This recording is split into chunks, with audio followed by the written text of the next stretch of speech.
I always take the opportunity to just make a quick pitch for the Lions Club. We're a community organization. We do a lot of fun stuff, and we're looking to make a big comeback after COVID shut down a lot of things that we like to do this year. Anybody that's interested wants to get information about how to join the club, go to the town website under the community tab, Raymond Lions Club, and you'll find some contact information on how to get in touch with us.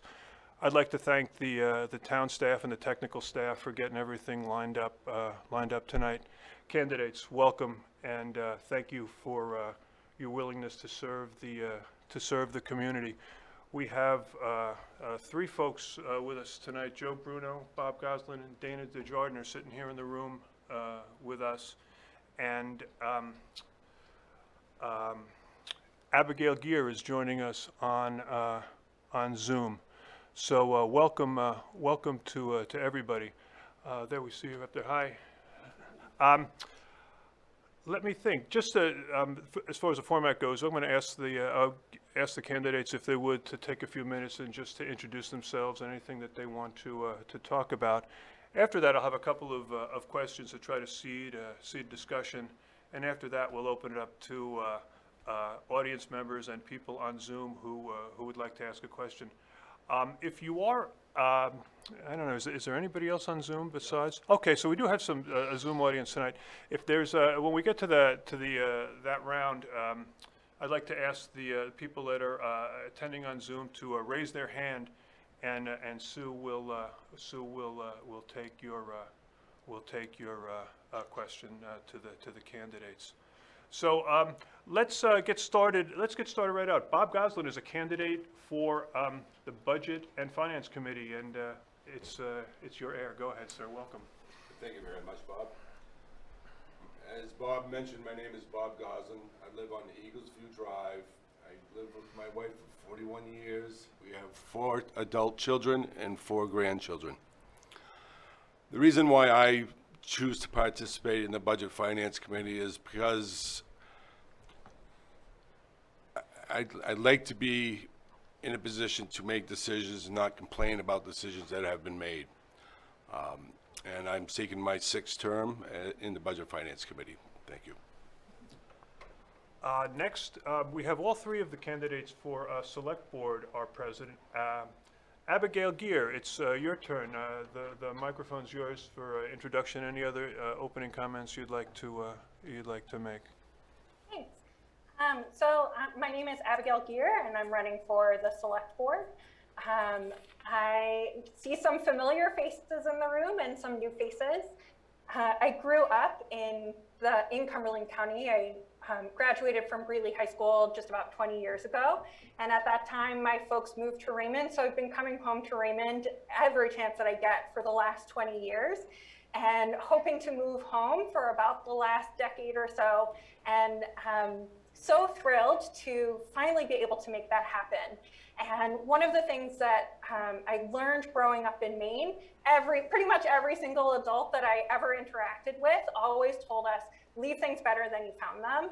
And for me, that really instilled 3 core values. The first is look for ways to help people. The second is always go above and beyond. And the third is have a heart for service.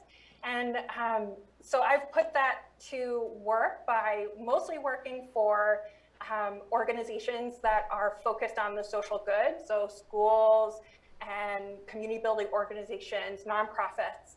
And for me, this is a logical next step in how I can serve the people around me. I'm really excited to put down real roots here with my husband now that we're home and are making this our permanent home. And so I want to get to work for you, my neighbors, and get to work pitching in and leaving things better than I found them. Thanks, Abigail. Next, Dana DeJarden, who's a candidate for the Select Board also. The mic's yours, Dana. Go ahead. Thank you, Bob. Thank you, Lions Club. Thank you, candidates, all of you. My name's Dana Desjardins. I live at 64 River Road in Raymond.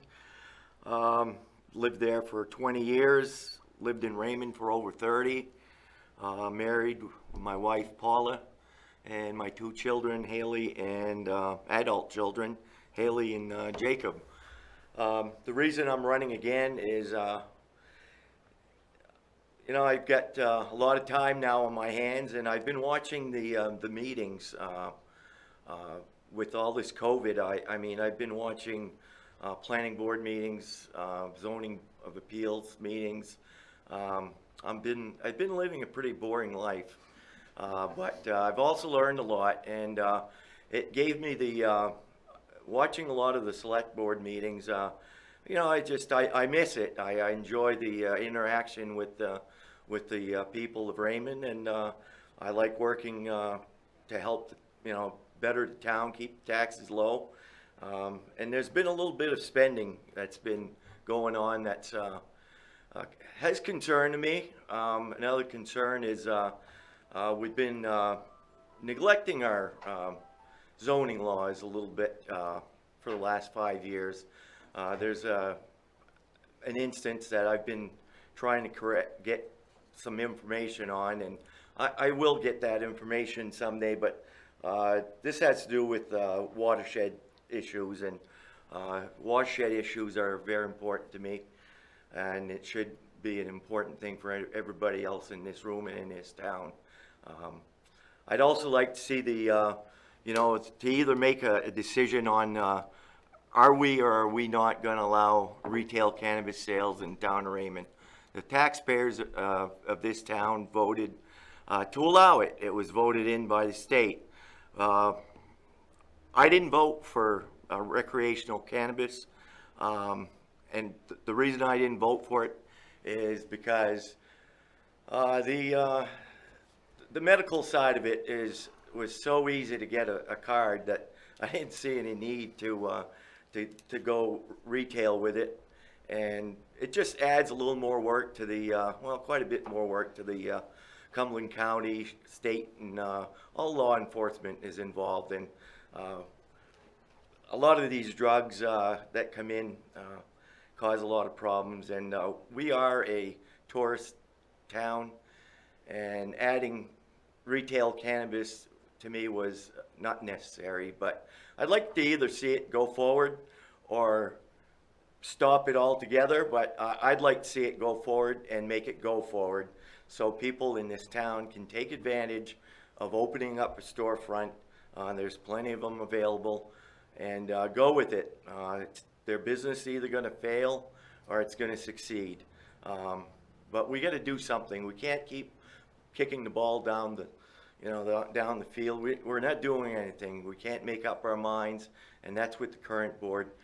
My vote would make it a 3-2 vote, providing that the other 2 people that voted yes on it to make it go would vote yes. But I'm all for it. Just let's get it going. Thank you. Thanks, Dana. I think we've heard from all the candidates present. Nobody else has Skyped in, or rather has Zoomed in, Sue. So Anyone else? okay, okay. Let's get on to How the. about Joe? Oh, it's jet lag, everybody. I'm sure really sorry. nobody wants to hear from me anyway. When you want that $20 bill? Candidate for Select Board, Joe Bruno. I am so sorry. Thanks, Rob, and thanks to the Lions Club and the town for setting this up in the broadcast studio. My name is Joe Bruno. I'm a 40-plus year resident of Raymond. My kids grew up here. We lived on Egypt Road originally, and now we live on Christina Court off Kineska Road. Raymond's been a wonderful town. When we first moved here, Egypt Road was still part of a dirt road. That's how long it's been, and you know, it's been wonderful growing up in this town. And for me, I have a commitment to public service in many ways, whether it was at the state level, whether it was being the president of the Board of Pharmacy, whether it was being on the school committee, being a selectman. I took 3 years off. I didn't really take 3 years off. I got written in to be in the Budget Finance Committee. But I missed the selectman part. I miss being part of this town. I miss making decisions for this town. I think I have a really good handle on this town and what the people in this town want. You know, we moved here, there were only 1,600 people in town. Now there's 5,200. Quite a growth in the last 40 years. But, you know, when you look and you go, oh, we only grew 600 people over the last 10 years, we might have a problem, you know, as far as housing costs and taxes and who could afford to live in this town. I'm hoping as a member of the select board, I can continue to grow Raymond smart, make sure that we have affordable housing, make sure our taxes are affordable, especially for our seniors in town. Many who have long-time houses that they live in where it's getting quite high for them to pay their property taxes. We need to figure out a way where we can make it affordable for them and for everybody. And I ask for your vote on January 8th. Thank you. June 8th, excuse me. Thank you, Joe, and I'm sorry once again, I just, you know. It's okay, I'm easy to forget. Never mind. I got a quick question, and it picks up on something that Joe, the first question, it picks up on something that Joe actually mentioned during his intro. There's plenty of evidence, I've got it written down, I'm just going to read it in case anybody asks me to repeat it. There's plenty of evidence that as a result of the pandemic, people are moving to more rural places like Maine. Last week, in fact, 2 houses on my road were put on the market and they sold within days. Do you think that this trend is going to continue? And if it does, what are the opportunities and challenges that for the town and for the schools? You want to start off with that one, Bob?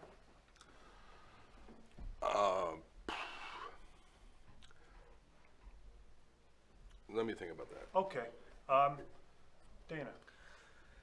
Yes, there's a lot of houses being sold. The prices are unbelievable. This is something that we should be somewhat worried about because with inflation coming our way and a reval coming our way soon, I don't know what's going to happen. The houses are, we must be way off on our assessments. I don't know how accurate they are. I haven't been involved in it for a while, but the assessments in this town are going to go up considerably. The waterfront, I imagine, is going to take a major spike. It's going to be make our town worth a lot more. Schools are going to get less from the state. And unfortunately, the taxes, I think the mill rate will equalize. It did before, but we'll have to see what happens. But the valuations on the houses right now, if we do it now, is crazy. And if this continues for the next 2 or 3 years, we're looking at a reval probably in a couple of years. So it's going to be a little scary. This could be a challenge. Yep. Go ahead, Joe. Well, I think one of the things we need to do is a revaluation because, you know, we're getting down to that 70% level of valuation as compared to what the state has us evaluated at. So probably within the next 2 years, we will be doing a reval. And that's going to have a major impact on people's property taxes. There's no doubt about it.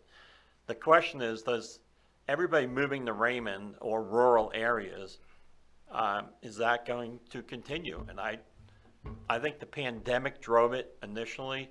The question is, are people going to move to Raymond and continue to work from home? Those decisions haven't been made yet from people who have moved up here from Boston or from New York or Connecticut. If they're able to continue to work from home, yes, we will have more people moving up here. The problem is housing prices will soon stabilize because as interest rates start to go up, because they can't stay where they are anymore because of inflation kicking in, so interest rates are going to go up. The housing market will hit a little bit of a rest. There will be a respite there in that housing market. But Raymond has to decide, and I'm trying to remember when the last comprehensive plan that was done was probably in the 90s, if I remember. Late honestly, 90s, I was on that committee. Yeah, so here we are, 20 years later, and we don't have an up-to-date comprehensive plan. I think one of the things the select board's going to have to look at is coming up with a new comprehensive plan. Raymond always wanted to remain rural. Remember, one of the zoning things we had was three acre minimums to build houses. Now that keeps you rural, but it also keeps people out of town. So you have to balance the zoning with the need for housing and the desire for people to move to Raymond. It will put more pressure on our schools. The more affordable housing you have, the more families move into town. Therefore, you have more pressure on the schools. Those are all concerns, but we have a lot of room in Raymond right now in our schools. There's plenty of room in the elementary school and the middle school here. What happens when Wyndham builds that new middle school? What happens to Jordan Small? Nobody has that answer. It's way too early to tell. I think that's 4 or 5 years down the road, but it's things we're going to have to deal with. Thanks, Joe. Abigail, go ahead. Yeah, so I am one of those pandemic replants. As I said, I've been trying to get home to Maine for about a decade. And during the pandemic, both my husband and I were able to work from home, which made it possible. You know, we threw our extra toilet paper and hand sanitizer in the car, and we came up on a weekend thinking that we would ride out this 2-week lockdown at our house in Raymond. And lo and behold, here we are a year later, and so happy to be here. And I think that there's a couple things that we need to think about. If people are going to be able to stay put once they've decided to make Raymond their home, we need reliable, steady internet. It drops regularly right now. My husband was just on a call on Monday afternoon, or Monday or Friday. I think it was Friday. Friday afternoon, and in the middle of a work call, he works for an international corporation, our internet just dropped out, and we get a text from Spectrum that it'll be up in a couple hours. And that doesn't work when you're trying to work from home. So we really need to think about the infrastructure that we have in place to support not just those who want to work from home, but those who want to live in the 21st century. We all rely on the internet, or most of us rely on the internet for many aspects of our life right now. So that's thought number one. Then the next thing that I think that we need to keep in mind is that I anticipate housing prices are going to stabilize over the next little bit here. The eviction moratoria that have been in place nationally and state by state are ending this summer. And when that ends, there's going to be a wave of evictions and foreclosures, which is very sad. It's not a positive thing. And it's going to open up a lot of housing stock that currently is unavailable for those who are trying to rework their housing situation. So I think that there's going to be a lot more fluctuation than we anticipate. I agree that we need to be really thoughtful as we evaluate the values of our properties, and that we need a comprehensive plan. You know, I think that we need to be sure, like Raymond is beyond beautiful. I've been trying to think if there's another town that I know of that has as much natural beauty as Raymond does, and I can't think of one. And so, you know, we need to know that in 50 years, our grandkids are gonna have the same beautiful place to live that we have.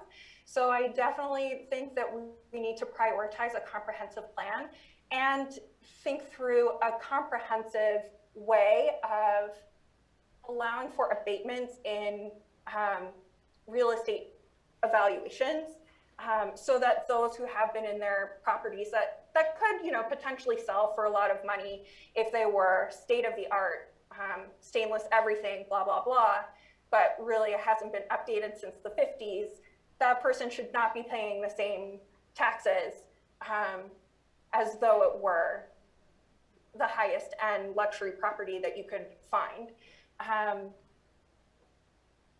Those are my thoughts on that question. Great, Abigail, thanks. Bob, have you got any thoughts? As the pandemic wraps up, I anticipate people moving to Maine to subside. In fact, you know, with people having to return to a typical storefront, I think you'll see those people moving out. And And as for growth, you know, we have to have controlled growth, and that would be part of the comprehensive plan. Okay, good. A lot of discussion about a new comprehensive plan, and I think that's a great idea. Sue, have any of the other candidates zoomed in? Is there any other candidates that are on that we're not aware of? Okay, I've got one more question, and it's going to be about the SAD. I wrote, have we reached a point where Raymond should fully engage as a participant in the SAD, withdraw once and for all, or consider using the possibility of withdrawal to offset the political disadvantage of our minority status in the SAD? Abigail, would you like to take a stab at that one to start off? I would love to. So I grew up in a regional school district. I graduated, as I said, from Greeley, which is MSAD 51. I think it's still called MSAD 51. And that's Cumberland and North Yarmouth.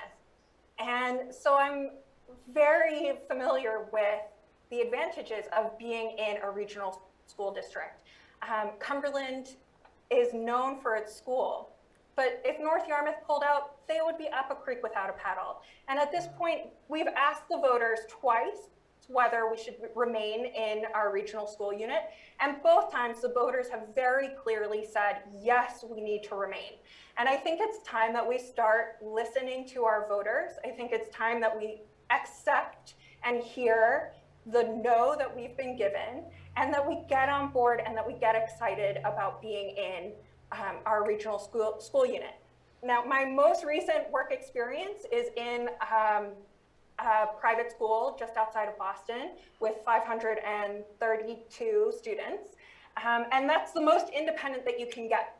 And there were so many things that we couldn't offer our students because we were too small and we didn't have the network that a public school district allows for. And I think if we try and go out on our own, we're going to be disadvantaging the learners that are most at risk. We're going to be disadvantaging our neuroatypical learners who need the support that we can provide them in a larger school district. And I think it's time that parents and teachers hear us say loud and clear that we support their choice and that we support our school as it stands, and that we will get behind them and do what it takes for Raymond to be a great town as described by our voters. Thanks, Abigail. Joe, go ahead. As you know, I've been on both withdrawal organizations. I was also on the organization to form the RSU. So I've seen it 3 different times. Now, the first time we had arrived at an agreement with the RSU to come up with a funding formula that was fair or fairer than it was when the RSU was originally set up. So to say there was an overwhelming vote, well, everybody said, you know, we agree, we're not going to we're not going to withdraw. The second time, I saw the vote count. I think it made it difficult to try and do that whole process and get information out, doing it all by Zoom and this pandemic thing. So I think a lot of it didn't get fully vetted. But yeah, I mean, the people voted overwhelmingly. I think it was 4-1 or 2-1 or, it was overwhelming. So I do think that ship has sailed. I don't think you go back to it for a while. I think you need to look and see what happens with the building in the middle school in Wyndham. I think that's going to have a major impact on the town of Raymond. Not that we know that taxpayers in Raymond are not paying for that Wyndham Middle School. We know that because that was part of the agreement from the first withdrawal, that we separate debt service by town. But I think the impact it's going to have is what happens to the Jordan Small School. Will there continue to be a middle school in Raymond or not? And I think that's what we all need to think about down the road here. Yeah, I mean, I'm at the RSU doing vaccinations, every other week. So I still have a good relationship with the RSU. There's no animosity on my part. It was a decision of the voters. We didn't come up with the reasons to withdraw where people accepted it, I can live with that, and now we move on. And I think we make the best of the situation. Raymond and Wyndham have always had a relationship as far as the schools, always, going back, into the 60s. And there's no reason to think about withdrawing anymore. The voters have spoken, let's accept it, and let's make the best of it. Thanks, Joe. Go ahead, Dana, your turn. Well, I helped the people it was more behind the scenes with the no campaign. And the reason I voted no and helped the folks that do that is they tried it once, it failed. And this time around, a lot of the meetings, and I couldn't understand why there was so much executive sessions. I mean, we were trying to make a deal to withdraw, and the executive sessions, what were they hiding? And I'm not the only one that felt like that, and I'm not the only one that voted no because of that. I voted no because of that, because there was a lot of times everything was in executive session. I still can't understand what was so important not to tell the voters, the taxpayers, what they were doing in executive session. I mean, they're not naming names and salaries for particular people, but I just couldn't get that. The quality of the meetings that they had was horrible. And, that's not their fault. We didn't have this space available. And, it is what it is. The RSU, they do have a lot more to offer the kids in high school and middle school. And the problem I see a lot, and like I said, I've been watching meetings, and I've been watching school board meetings. Those are really boring. Now, we have 3 members on that board. If any one of them would push back on some of the issues, it would be fine. They don't defend the taxpayers. They just sit there and do this. They vote and continue they just don't push back. Okay. If we want change, we got to start pushing back. We have to start demanding stuff. And I think the Wyndham people will agree with that if we start pushing back and just take everything in stride. Not right now, that's not working. It's just Wyndham, they outnumber us, but we don't push back either. So. Thanks, Dana. Go ahead, Bob, if you have anything on that. Sure. I believe we should embrace the RSU. As I mentioned, I have 4 grandchildren. 3 grandchildren will be in the RSU next year. 1 here in Raymond, 2 in Wyndham. And I believe that they should have the same quality education regardless of where they live. So support and embrace the RSU is how I feel. Great. Thanks, Bob. Those are the 2 questions that I had prepared. Just like to ask the candidates, anybody wants a follow-up for a minute on anything that's been said so far before we open the floor and the internet to questions. Anybody have anything else they want to? Dana, go ahead. Yeah, when we were talking about the the appraisals and that, just for your information, Abigail, there's a shack down. I live on the River Road, which happens to be on Panther Pond. It's the riverside, the 85 side of Panther Pond. It's a shack down the street from me. It didn't have to go on the market. It sold for $750,000. No questions asked. No foundation, nothing. They're probably going to tear it down and rebuild a new house. So that affects me. That affects everybody around the lake. And it basically affects everybody in town. Another thing I'd like to add is I spoke with my homeowner's insurance agent recently, and people better be aware with the cost of lumber right now. If you don't have the right coverage on your home and something happens, if you don't have replacement cost on that house, you better look at your policy, because a 2x4 right now is like $8 or $9, and it's incredible. Lumber went from $300 to $400 per thousand to it's over $1,000 now per thousand board feet. It's incredible. So you got to be aware of your homeowner's insurance, folks, because if something bad happens, your value of your house right now is way lower than. There's a sign down at the fish store that says lumber is more expensive. Lobster is cheaper than a 2x4 right now. So I was amused. I was amused by the sign down there.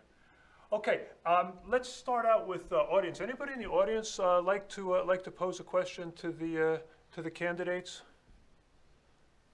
Sue, please go. No hands are raised. Oh no, I was asking in the audience here. Go ahead, Sue. You want to step over the microphone? Just,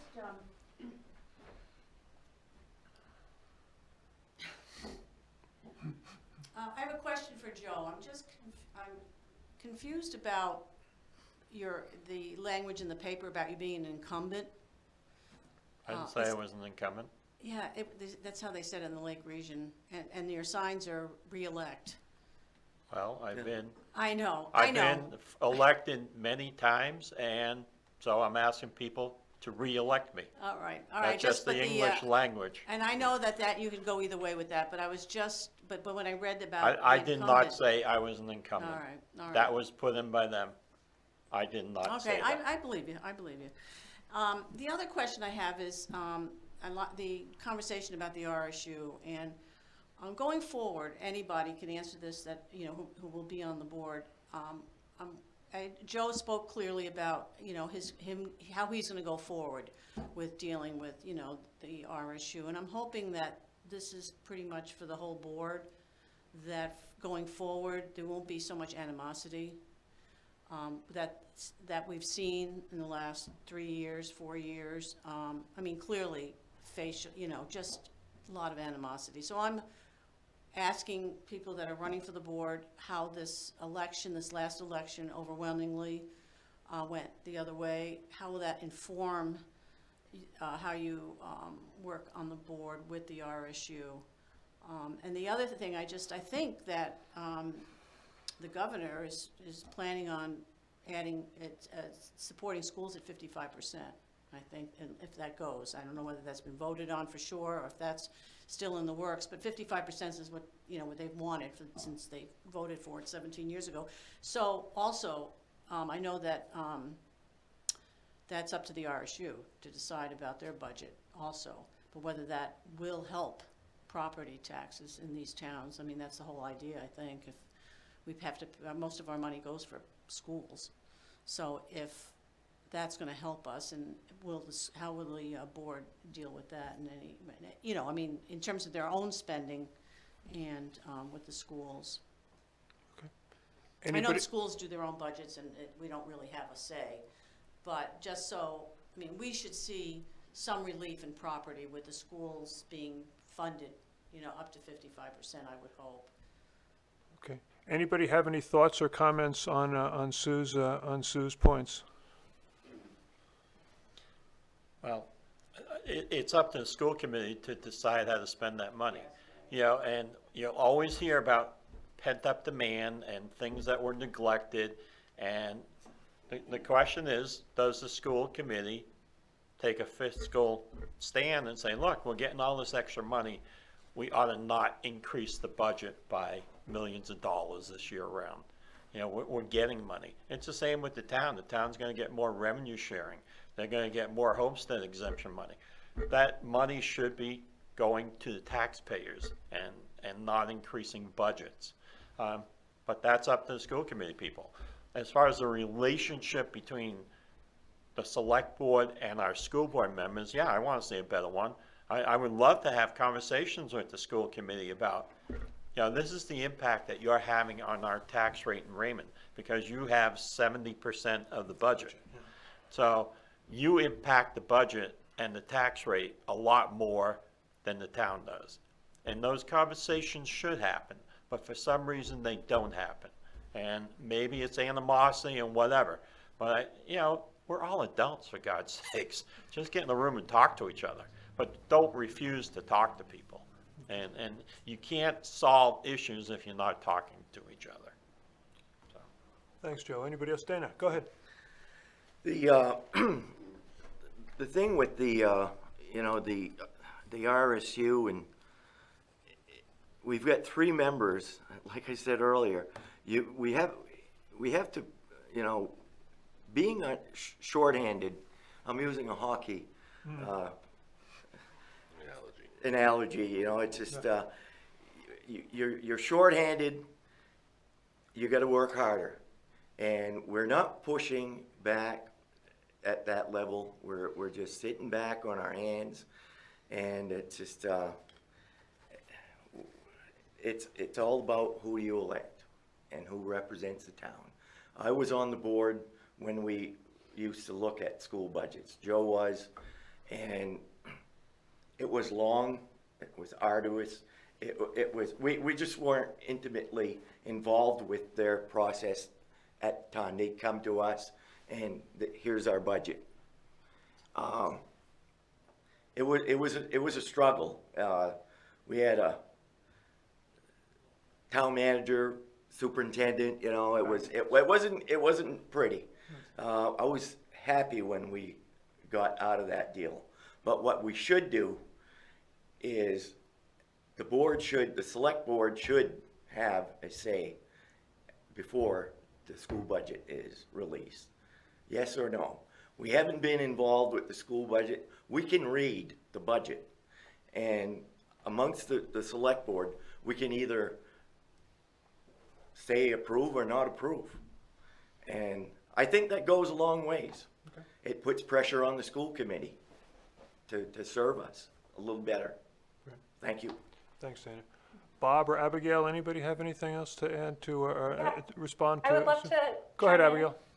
One of the things that I heard Sue asking about was sort of the tenor of the way in which input is received at select board meetings. And I would like to speak to that for a moment, that in my mind, anytime that someone is coming into a meeting to offer testimony or ask a question or bring us a resource, that person is an honored guest and I will treat them accordingly. I think that it's really important that we all treat each other not with just a little bit of respect, but with as though we really value each other and are grateful for each other's time. And I think the pandemic has really worn our good manners very thin in many areas of life. You know, I think that's why we're seeing so many news stories about weird stuff happening at the grocery store, or people getting in fights where they wouldn't normally get in fights. And I think that as the select board,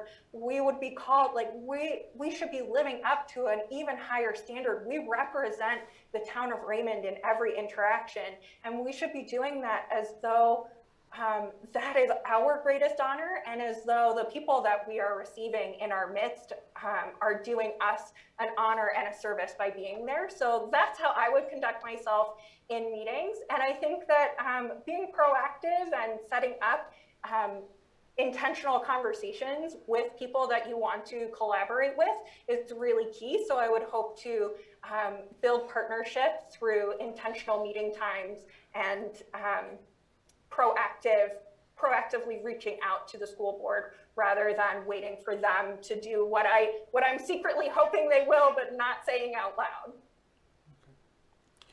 Thanks, Abigail. Anybody else want to talk to that? I'd like to say. Go ahead, Bob.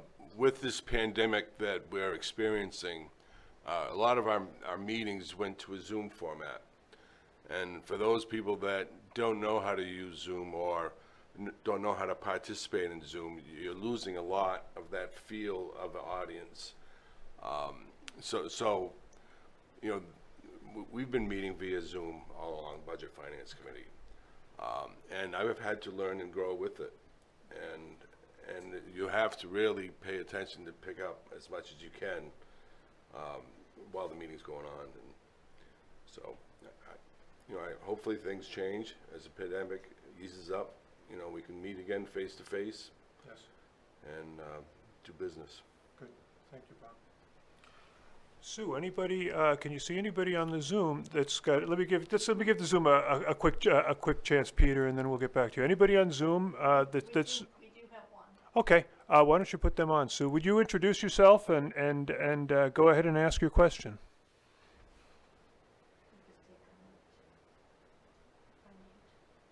Hi, Teresa Sadak. So I first want to start off by just saying thank you guys for running. To Chris Howe, I want to give him a big shout out because he came into a pandemic and a withdrawal, and he has done fantastic for our schools. And as far as the ship sailing from this port, it is gone. I am done with that. So yes, so the open communications is great. I would like to ask all the candidates, one of the things we have to do as a select board is keep the taxes down so people can afford their homes. And so what I've been trying to do each year is add in like the playground, we put in the rec director, we put in the newspaper back in. And behind the scenes, we are also looking for community centers and stuff like that. But we have to remember that our budget is the only one, the municipal budget is the only one that we can really control. We can't control the school budget, we can't control the county budget. So I guess I would like to ask each of the candidates, what would you like to bring into town to help this community to grow and to be able to keep taxes down and make Raymond, again, another place that people want to stay at? Thanks, Teresa. Anybody want to start off with take a stab at that one right away? I'll go. Okay, Joe, go I ahead. mean, one of the things that I think is really missing in the town of Raymond that used to happen were senior suppers. Not only senior suppers, but lunches. That brought a lot of seniors out to socialize. It was very important back then that people had the opportunity to socialize. We haven't had that in so long in the town of Raymond. You know, I think a community center in Raymond is very important. Now, looking down the road, if Jordan Small School, cuts down in size or closes where everybody goes to the Wyndham Middle School, that is a prime opportunity for a new town office, a Raymond Senior Center, the town library moving up there. I mean, there is potential there, because there's not a lot of available land in the whole town of Raymond. Whenever you look around the town and you look for a parcel of land that the town could buy and build on, it's not available right now. That's affordable. And so I do think the whole senior concept, I think Raymond is aging. I know I am aging. I'm looking out at people I knew 30 years ago. We're all aging. We're getting to that point of being seniors and retiring. And, so in order to keep the community tight, you bring in kids to help with those senior suppers like we used to do. We're missing that right now. Raymond is too far spread out right now that everybody's just doing their own thing, and it's missing a sense of community, just in my opinion. Joe, that the senior suppers used to come under the school budget. You think that's something that the town could pick up at this point? I'm not sure it's a huge amount of money, but right, it's not a huge amount of money. You just need the space to do it, and the process now though is become you have to go to the RSU and ask permission. I'm not saying they won't give us permission, but it's a process. When we voted on Jordan Small, we built that big gym. That was owned by the town. That gym was a town-owned facility, but now it's part of the RSU. So it's not like you could just go in and run the gym anymore. So all these things factor into how you have to coordinate everything to do it. But yes, I think the town has plenty of money available to support seniors. things like that. Okay. Anybody else want to respond to Teresa? Let me just get the candidates. I'll get to you in a second. So. I just want to make a comment about the suppers. Okay, I'm sorry. Yeah, go ahead. Sure. The church, the Raymond Village Church has been having suppers for years, and up until and even through the pandemic, they were having suppers to go. And I've been to some of them, and great turnout. So Yeah. I think that I hear what you're saying, Joe, but that does still exist with the Raymond Village Church. I lost my thought, but We could, it sounds like we could promote that sort of an activity. I mean, if we got the word out, I think that the idea of getting people together is terrific. I go to those suppers down at church, so I think they're great. I mean, the food's good. It's great to see people who I haven't seen in a while and catch up, so it's terrific. And the Cotton program was cooking for them too. Okay. For RSU. Yeah, Okay. they cooked several of the dinners. Great. It was awesome, so I mean, it is happening. We got to keep Yeah. pushing it, I think. Yeah. How about any other candidate want to respond to Teresa? Abigail, go ahead. Yeah, thanks so much. So I think I have sort of two answers to your question. One is, what would I want to bring to Raymond for it to be kind of a thriving community? And then the second part is the question about how to also keep taxes low. So I think that there's just so much opportunity to do events that are low key, low cost, and high impact. I think that if we did a bingo night or a karaoke night, and we just, if we pulled a play out of my high school playbook and just did it out in a field somewhere, I think that could be cheap and cheerful. But I think that we need those opportunities for our kids to create really precious memories, and for our youngest and our oldest residents to come together. That's something that the Age-Friendly Raymond study highlighted, was a need for social connection. And I think if we think about those events not as serving one group in particular, but our whole town all across the spectrum, we're gonna get a lot of bang for our buck. Because if you're 5 or 95, you can play bingo. If you have amazing language skills or you speak hardly any English, you can play bingo. If you are spry and able-bodied, or if you have chronic illness and limited mobility, you can play bingo. Right. Same with karaoke, and there's have to be 1,000 other small things like that we can do that will start to build back that sense of connection that exists in some parts of town, but it's really hard to break into if you don't have a kid in the school. It's really hard to break into if you don't know what's going on. And then, so to answer your second part, I think that there's a lot of programs available to rural communities to develop infrastructure and to develop programming. And I think we need to be thinking creatively and exploring all of those possibilities. And that's something that I would love to do. And I think that would help us offer a really engaging, exciting, thriving experience of living in town without unduly increasing our tax burden. Thanks. Anybody else want to respond to? I saw Dana. Yeah. Go ahead. To respond to Teresa. Yeah, I've been listening. I can't believe what I'm hearing from Joe Bruno in New Town Hall and a center. It's just, you don't spend money like that usually, but we just spent over $150,000 on the old town hall. We got to make a deal with the RSU so that we can use those facilities over here. We used to have baseball suppers over there, and if we have to pay, we have to pay for this. We got to get a janitor. Somebody's got to be there. Casco's goes through the same thing. Naples goes through the same thing. They have to have somebody there, to watch out after things. If it costs money, should town pay for a senior supper? Absolutely. But we don't have to go out and build a new senior center or anything like that when we have that gymnasium. We got to do better with the school officials and cut a deal with them. I mean, if you don't sit at the table with them,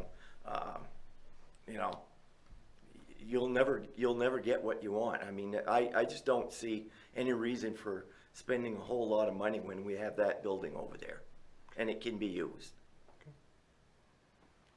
Anybody else want to respond? Okay, thanks.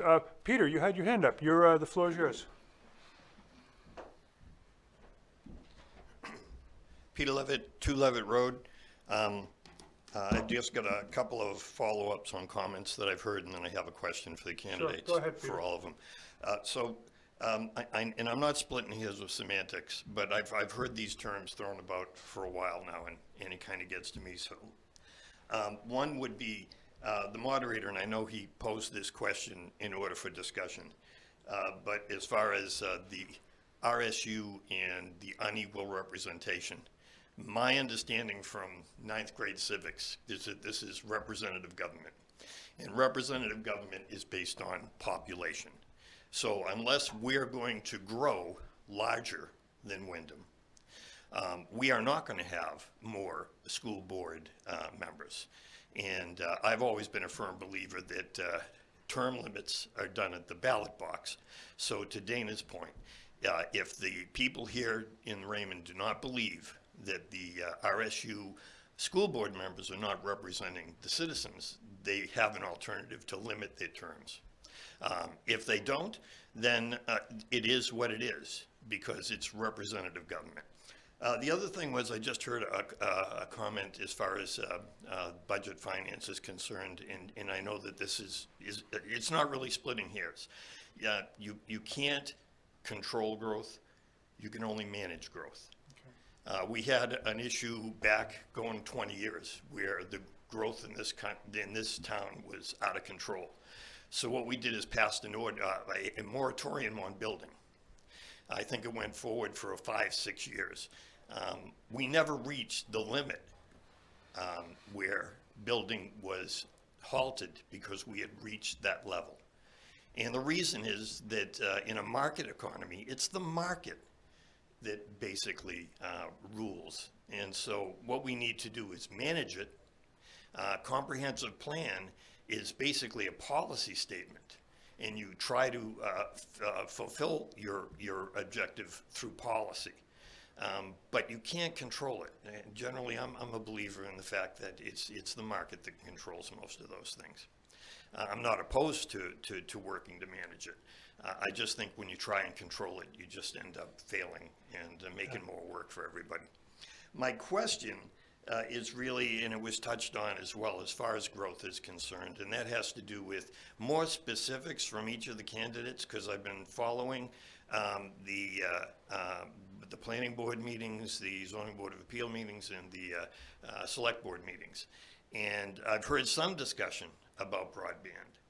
But I will absolutely tell you, my belief is that regardless of what happens with this pandemic, and there will be another one, but as far as this pandemic is concerned, that people are going to work more from home. And therefore, broadband is going to be essential, and it is lacking, as Abigail stated a few minutes ago. And so I do know that there are federal monies that are available. I know that there are grants, and I just don't see from any of the boards any real aggressive activity at this point at going after that money and or finding another alternative that can get us broadband to the point where we're able to encourage growth in the community. Lastly, I'll say, as far as building is concerned, I just finished building a house for my daughter, son-in-law, and 3-year-old granddaughter. So I can tell you, I am very familiar with building costs. I just had sticker shock, Peter. Oh, you got to believe it. Okay. And it's monthly, as you probably know. The increments are incredible. Therefore, I believe, and I inquired about this many years ago, I haven't looked into it lately, but I don't believe Raymond has ever come close to the state model of affordable housing. And I think that is something with a comprehensive plan and an aggressive select board that we can get to. And I'd like to thank the Lions for putting this on. You're welcome, thanks. If I could address some Sure. of Peter's concerns. Go ahead, Joe. First of all, most of our property on the lake, which is the highest value property, is owned by out-of-state people. Last I remember was 58% of property on the lakes is owned by out-of-state people, not Raymond residents. So that drives up the housing market. As far as the broadband, and you have to remember, Raymond is one of the wealthiest communities in Cumberland County. Our per capita income is probably approaching $90,000 a year, which is, you know, a very wealthy community, especially in the state of Maine. Broadband is a state issue. Raymond is involved with Wyndham and other communities trying to form a broadband coalition, and they have been granted state funds to work on that. But it's really slow in gelling. So right now, with the president's broadband plan, with the governor's broadband plan, that's the way we need to go to get accurate and reliable broadband into this town. That's the only way we're ever going to do it. You know, we are not big enough to demand to Time Warner or Spectrum, whoever they are, it's Spectrum now. We can't demand that we want reliable service. We're just not big enough. We don't have enough customers. We're a rural town. You know, the wiring, the fiber is spread out. But if the state steps in, and it's not only broadband, I can't pick up a cell call at my house. It drops. It might ring and I answer it and there's nobody there. We need more cell towers in this area. We need more cell service. You cannot function in this day and age and try and run a business without a cell phone and reliable broadband. You just can't do it. So we need to figure that out. And I think the state stepping in, the Fed stepping in with infrastructure, I think it's going to make sense that hopefully the country and this state and this area will all benefit from it. Okay. Anybody else have a response to Peter's question and comments? Yeah. Go ahead, Dana. As far as cell phone, Joe, there's new technologies coming out with the phone company. Verizon's one of them that's doing it. Unfortunately, we don't have Verizon because the state pretty much ran them out of the state because of the rules that they had to follow and the money they had to spend.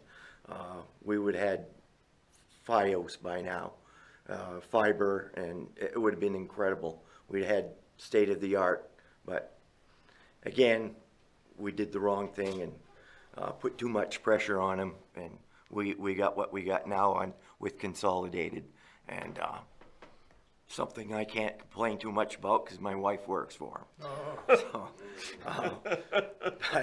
So it's a hard. It sounds to me like it's a hard question. We don't have the market horsepower to make it just worth their while to invest in us to make a profit, but we don't want to. It sounds like there's discussion that we don't want to regulate them to the point that they have to. I mean, so it's like a tightrope. It's kind of a tightrope that we're. It's kind of a tightrope that we're. It's very like political. a tightrope that we're walking. We got to let the politicians hammer it out, and they can do it. Anybody else got a response to Peter's? Abigail, go ahead. Yeah, so I have three things in response to Peter. The first is that this is like a huge priority for me, and I think that having someone on the select board who is willing to consistently pay attention to an issue is a big factor of what can get done. So I don't yet know what all the levers of government are that I could apply pressure to. That will be part of my learning curve, but that's what I'm going to be paying attention to, because this is a make it or break it issue for Raymond, for my family, for the 21st century. And so that's sort of my official thing that I would say. And then there's two anecdotes that I would bring to the table. I know that we're a town and we can't necessarily do this, but maybe someone in town would be interested in this. There are people who have set up during the pandemic their own internet service providers using a Raspberry Pi and a garden shed. And they're able to run fiber optic out to all of their neighbors in rural Michigan that nobody wanted to run lines to. So there's more than one way to solve any problem and more than one way to skin any cat. And I think we need people who are willing to think creatively and see if there might not be another stone to overturn somewhere in the corner. And then the other thing is that I think we need to treat our contract with Spectrum as an urgent matter. There was just research released, and I was just reading an Ars Technica article today about the bum deal that Spectrum gives in markets where they don't have any competition. So the article was about one town where on some streets there was no competition for Spectrum, and on some streets there was fiber competition. And the deals that you could get one street over from each other were night and day. And I think that we have to be aware that a monopoly never is going to set up our town to get a good deal. So we really need to pay very close attention to what's being offered and what we might be able to do to get something else. And that's the number one issue for me. Great, thanks. Any other comments? Dan, you got one more, go ahead. Yeah, the thing is, I'm a private sector guy, so we gotta let the private sector get this. I'm not into letting the government run the internet service or my electricity. And they're working on that real hard right now up in Augusta. So what we have to do is we gotta help get the private sector involved, let them do their job, let them do their thing, and get out of the way. And yeah, you gotta have some oversight. You gotta keep an eye on them, but it's the best way to do it, and that way it doesn't become politicized. Get the politics out of this stuff. Let the private sector handle it. Great. Anybody, are there any more, Sue, do you have anybody else with a hand raised? How about in the audience? Anybody else have anything they want to talk about? So she's not seeing this. Okay. Thanks everybody for coming. I've done a few of these, and I got to tell you, I don't really think I've done one that I've enjoyed as much as the one tonight. I jotted a couple things. I jotted a couple things down that I heard that really encouraged me about the town and ideas about moving forward. Talk about another comprehensive plan committee. The idea that there seems to be unanimity of opinion behind a closer relationship with the RSU, whatever that's going to take, more pressure or whatever it is, but there seems to be sort of a unanimity of opinion about that. The need to do something about broadband. I mean, it sounds like there's still discussion to be had, but that's solid. And last thing I wrote down was bingo. I know, there's a little bit of stuff going on around. There's the church suppers. Another plug for the Lions Club. We run a bingo down at the senior housing at Levy Lane. There's little bits of stuff like that going on. I just think that if maybe it's like a couple of little fires here and there. Maybe if I don't know if this is the right metaphor, but they join together, we can get some. We get some. Got a flame? We could get a flame. Yeah, we could get a flame, and it'll light up the night sky in Raymond. Thanks, everybody. I'm sorry. We do have 2 questions now. Okay, so there are questions. The candidate's still good to go for a couple more? I'm good. More? Okay, Sue, why don't you put one of those people on, ask them to introduce themselves and ask their question, please. Hi, Brian Walker here. My question to the Select Board Committee member, first of all, thanks for running all 3 of you. What would you say is the biggest difference between you and your 2 opponents? Anybody want to start with that? I'll start. All right, Dana, go ahead. Well, it's between me and Joe and Abigail, the difference is I don't like to spend a lot of money. I like to keep taxes down, and it's been my passion to keep the watershed. I'm a big watershed guy, and I'm not saying the other 2 people are doing that, but that's what I'm about. That's my thing, Brian. And thank you for listening. And I was going to say I'm better looking than Joe, but I was going to say that same thing. I can't do that. I can't do that. How about you, Joe? You wanna? Yeah, I take think, a stab Brian, at it? I think it's experience. I think when you look at my record, whether it's in the private sector running companies or whether it's public service at the state level or at the town level or wherever you want to look, I think my experience and my knowledge of how things work is a cut above. I just do. I think I've been involved in town for 30 years now.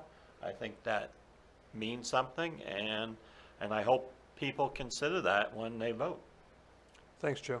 And Abigail, go ahead, your turn. Yeah, it's a tough one. So I do not have experience. I think that's one of I'll say that differently. I think that's one of the biggest differences between me and my opponents. I don't have elected experience.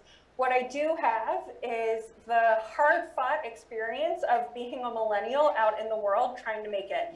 My generation has dealt with the first attack on US soil since Pearl Harbor when I was in high school. After that, we lived through a once-in-a-lifetime economic crash, except, oh wait, we're now living through a second once-in-a-lifetime economic crash.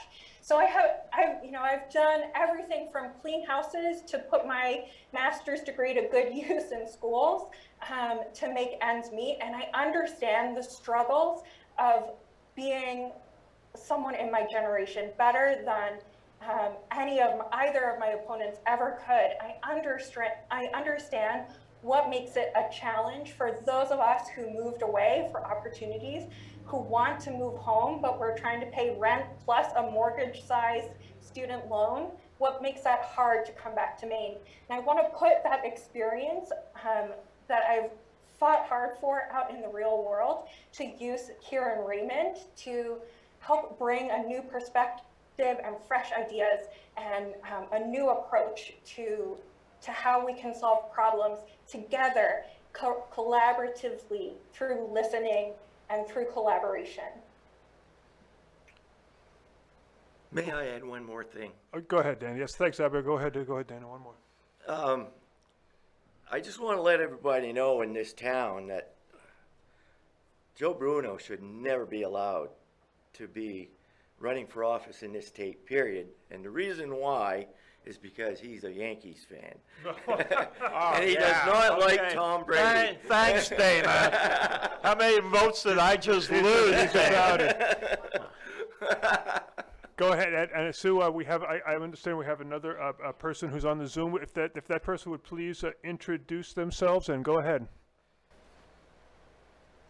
Hi, everyone. Thanks for meeting tonight. My name is Jody Carroll. My husband, James, and I live at 30 Rockwood Acres. We have 3 kiddos in the RSU 14 school system. My husband's a Mainer. I come from Canada about 5 years ago, so I have a really strong sort of socialist bone in my body, but I also love Mr. Bruno's sort of fiscal economic approach to things. One of the questions that I have, and it might just be too specific to address tonight, but I have this sort of tension, right? Wanting to have social programs and access for small kiddos for things. I think Maine does a wonderful job of that, but we talked about community centers tonight. Those happen in every street corner in Canada. So some of the library services are just out of this world.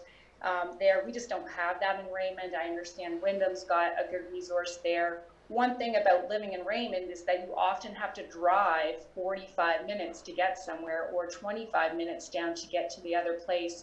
And I have no trouble with collaborative school systems, but when you're talking about sort of resources and bringing people together here, my question is, and it doesn't matter who answers, if all 3 answer wonderful, is how do I balance my decision on election from fiscal responsibility and trying to understand, hey, there's all this experience, but I'm not hearing or seeing, at least in my short tenure here, why don't we have the community center? Why don't we have a more robust library and literacy services for our families? Why don't we have a centralized food insufficiency program for our community? These things seem to kind of get put together on the fringes of churches and self-start programs or be the influence or different coalitions that exist. But I'm thinking, can someone help me understand, because I don't know the role of the selectmen in the town. Are there not enough resources? Is it too, I just need a little bit more help understanding how these kinds of things can come to Raymond, or if it's just not possible and it's the socialist piece of me isn't, that's not really a thing to hang my vote on, I guess is my question. I just need a reality check, I suppose. I like your question. Could I just ask your name one more time? I didn't get your name. Yeah, it's Jody and James Carroll. We live down here on 30 Rockwood Acres. Go ahead, Joe. You were starting. Yeah, I mean, all those things you've talked about have been looked at by the select board over the years. A community center has been at the forefront for years. Trying to figure out where to put it, though, is the problem. We don't have the land to build something. We don't have a place to go right now and say we can make this a community center. So, but it's been talked about, just so you know, over the last 30 years, it's been talked about. As far as the library is a private entity. It's owned by the board of directors of the library. The Raymond Women's Club owns that library. That is not a town library.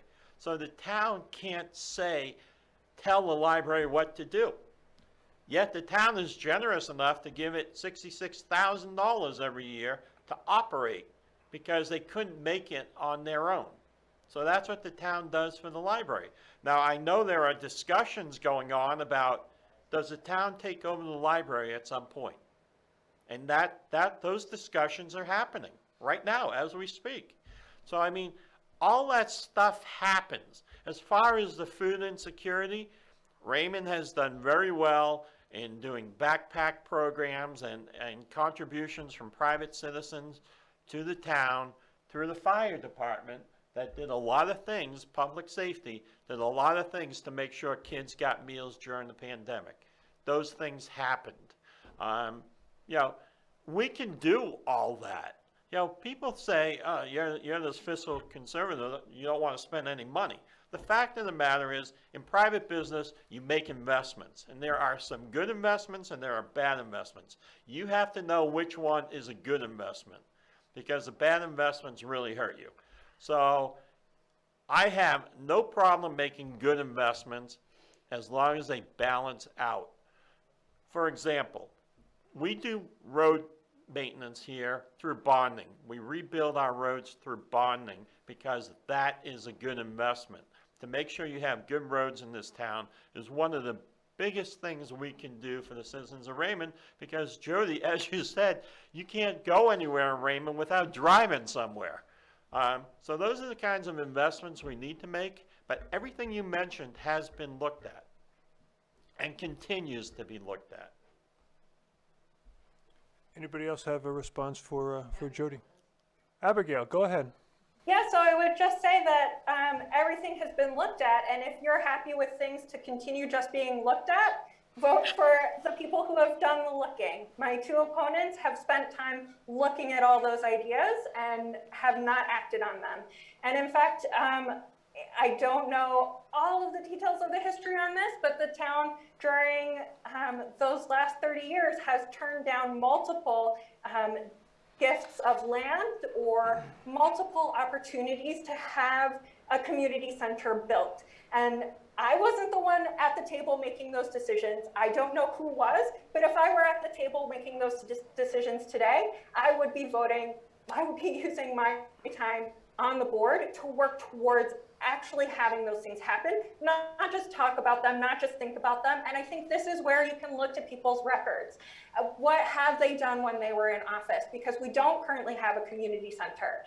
And so if you're going to run on your record and that's your record and people want that, that's that.